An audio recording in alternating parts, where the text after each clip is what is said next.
जोहार सनम को गए दाराम तहन कना नकम सकम यूट्यूब चैनल रे सगुन दाराम से तोहर को गए तेहिं दबन गलमारावा जे पेशा आईन 1996 ते पेशा आईन दो चित कना नोआ को ते बन गलमारावा पेशा आईन दो provisions on the panchayat extension to the scheduled areas act 1996 PESA आईन दो मूलत जहाँ दो आदिवासी तोषित एलाका जहाँ जायगा रे आदिवासी को संख्या को बेसि गया ठीक उना जायगा करे गे नोआ पेशा आईन दो इम्प्लीमेंट गानोआ मुद्दा को जहाँ दो भारतीय संविधान रिया 73 तम अर्थात 73 तम संविधान संशोधनी तालाते पंचायत व्यवस्था चलुना ओना पंचायत व्यवस्था जहाँ आदिवासी एरका जेहेतु आदिवासी को कृष्टि कल्चर टोटली के आलादा गया नुकुआ सामाजिक जहाँ परिकाठामो नोआ दो भेगार गया उना होते नोआ पंचायत व्यवस्था किंतु उना जायगा करे आदिवासी इलाका करे बांग इम्प्लीमेंट आना उना होते चिकायना जे 1996 रे पेशा आईन किंतु तैयार होना बनावेन जैसे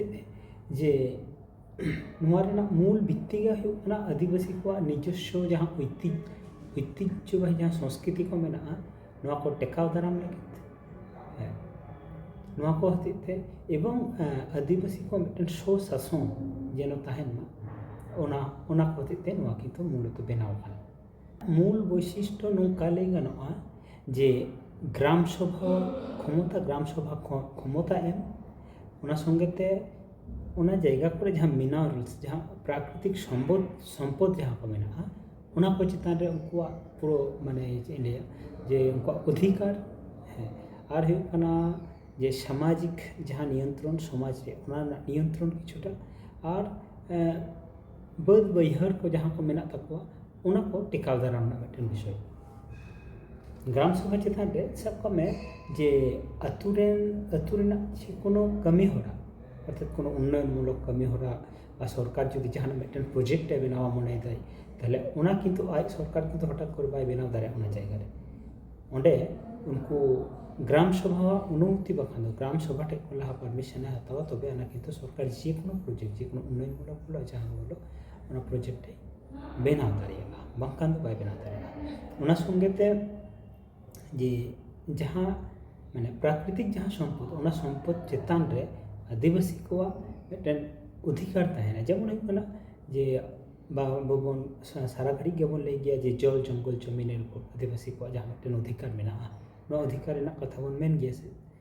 जल जंगल जमीन पर आदिवासी को टोटली मिटन अधिकार मिटन तहना जेमन जंगल रेना जहाँ पूरा काठ बा मधु प्राकृतिक जहाँ के सम्पद मेना ओना को चितार आपको मिटन अधिकार को मालिक नोआ जिनिस ते पेशा आईन एमेदाय और संगे मेना सामाजिक मिटन नियंत्रण जहाँ दो हुकना आदिवासी इलाका आसे पासे रे किछु बाजार घाट तहना हाटबाट तहना हाटबाट नोए जे बाजार को मेना नोए जे हटिया को मेना नोआ को मिटन नियंत्रण माने ओना को तत्त्वावधान जे आले नोआ को माने नोआ बाजार चला नोआ बाजार रेना नियंत्रण दो उनको आदिवासी को मध्य रे तहना ताते चिकाना उनको ओना जायगा करे बा ओना इलाका करे जदि कोनो रकम नेशा जातीय द्रव्य जे रकम होक नेशा जातीय द्रव्य जदि तहन कान ओंडे किंतु उनको नियंत्रण रेना क्षमता किंतु सारा घड़ी तहना जेमन कोनो साकम कोनो पौर दुकान तो ओंडे मेना दे ओंडे हयतो ओंडे रन हर को दमे को न्यू बुल काते को ये मेना को ओय जेनो जिनिस को नोआ को चितान रे किंतु ग्राम सभा मिटन नियंत्रण तहना ग्राम सभा नियंत्रण तहन कान आय दरकार लेखान उन्हें बंद दाड़िया कथा हुकना जहाँ जे पेशा एक्ट हुकना आदिवासी को मिटन